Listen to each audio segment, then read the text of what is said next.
बेटियों पर अभद्र टिप्पणी बर्दाश्त नहीं, अखिलेश की बेटी के लिए खड़े हुए सीएम योगी। सीएम योगी आदित्यनाथ ने विश्वविद्यालय परिसर की जनसभा में कहा कि सपा अध्यक्ष अखिलेश यादव की पुत्री के खिलाफ की गई गलत टिप्पणियों के संज्ञान में आते ही उन्होंने खुद पुलिस को एफआईआर दर्ज करने के निर्देश दिए हैं। उन्होंने साफ कहा है कि राजनीति अपनी जगह है, लेकिन संस्कार के तहत किसी भी बेटी के खिलाफ अपमानजनक टिप्पणी कभी स्वीकार नहीं की जाएगी। नोएडा लखनऊ समेत यूपी में बदला मौसम, सुबह राहत, दोपहर में आफत। उत्तर प्रदेश के लखनऊ, नोएडा और प्रयागराज समेत कई जिलों में मौसम का अनोखा रूप देखने को मिल रहा है, जहां पिछले 2 दिनों से सुबह तेज ठंडी हवाओं के कारण मौसम सुहावना बना हुआ है। हालांकि दोपहर होते ही तेज धूप और गर्मी का प्रकोप बढ़ जाता है, जिससे लोगों का घरों से निकलना मुश्किल हो गया है। कौशल विकास योजना में 14,500 करोड़ का महाघोटाला, सपा सांसद ने सरकार से मांगा जवाब। चंदौली से सपा सांसद वीरेंद्र सिंह ने बीजेपी सरकार पर तीखा हमला बोलते हुए उसकी विकास योजनाओं को घोटालों का स्मारक करार दिया है। उन्होंने हर घर नल की जल योजना को पूरी तरह फेल बताया और कौशल विकास योजना में सीधे 14,500 करोड़ रुपए के घोटाले का आरोप लगाते हुए सरकार से जवाब मांगा है।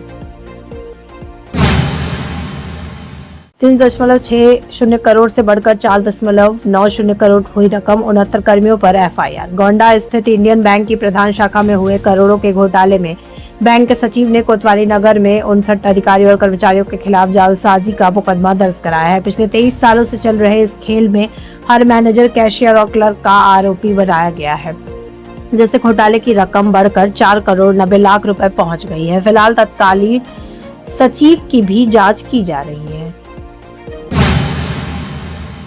अमरोहा में रोंगटे खड़े कर देने वाला खुलासा, बिना डॉक्टर के ही हो गया प्रसूता का ऑपरेशन।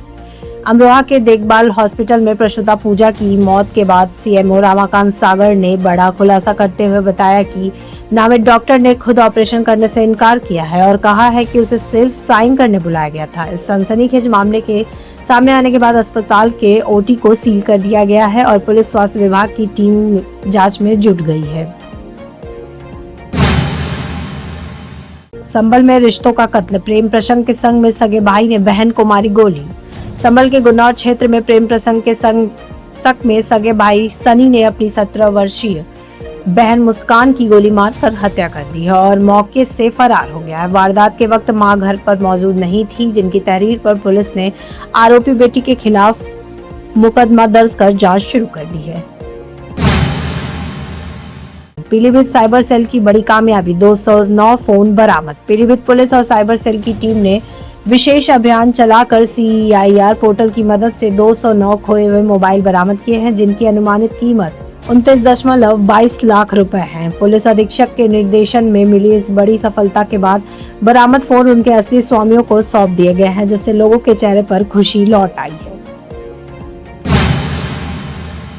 जालौन पुलिस ने दबोचा शातिर वाहन चोर, अवैध असलहे और कारतूस बरामद। जालौन कोतवाली क्षेत्र के लोना संपर्क मार्ग पर एसओजी सर्विलांस और स्थानीय पुलिस की संयुक्त टीम के साथ हुई मुठभेड़ में 25,000 का इनामी हस्ती शीटर बदमाश छोटेलाल उर्फ लादेन पैर में गोली लगने से घायल हो गया, जिसे जिला हॉस्पिटल में एडमिट कराया गया है। लूट और बाइक चोरी से 1 दर्जन से अधिक मुकदमे में वांछित इस शातिर वाहन चोर के पास से पुलिस ने एक अवैध असलहा, 2 जिंदा और 2 खोखा कारतूस बरामद किए हैं। गरीब का आशियाना जमींदोज, रसूखदारों के अवैध कब्जों पर प्रशासन मौन। लखनऊ के काकोरी में एक गरीब महिला के तैयार मकान पर बुलडोजर चलने के बाद प्रशासनिक निष्पक्षता पर गंभीर सवाल खड़े हो गए हैं। ग्रामीणों का आरोप है कि गांव की गाटा संख्या 84 और 86 की भारी भरकम सरकारी जमीन पर प्रॉपर्टी डीलरों द्वारा किए गए बड़े अवैध कब्जों और प्लांटिंग को छोड़कर प्रशासन केवल कमजोरों पर कार्रवाई कर रहा है। शराब दुकानों के विरोध में उतरी दर्जनों महिलाएं, एसपी ने तुरंत एक्शन के दिए निर्देश। हांडिया थाना समाधान दिवस में भिटी गांव की दर्जन महिलाओं ने सामाजिक माहौल बिगाड़ने और छेड़खानी की घटनाओं का आरोप लगाते हुए सरकारी शराब की दुकान हटाने के लिए जोरदार प्रदर्शन किया। मामले की गंभीरता को देखते हुए सहायक पुलिस आयुक्त ने महिलाओं की शिकायत पर पुलिस को तत्काल प्रभाव से कड़ी कार्रवाई करने के निर्देश दिए हैं।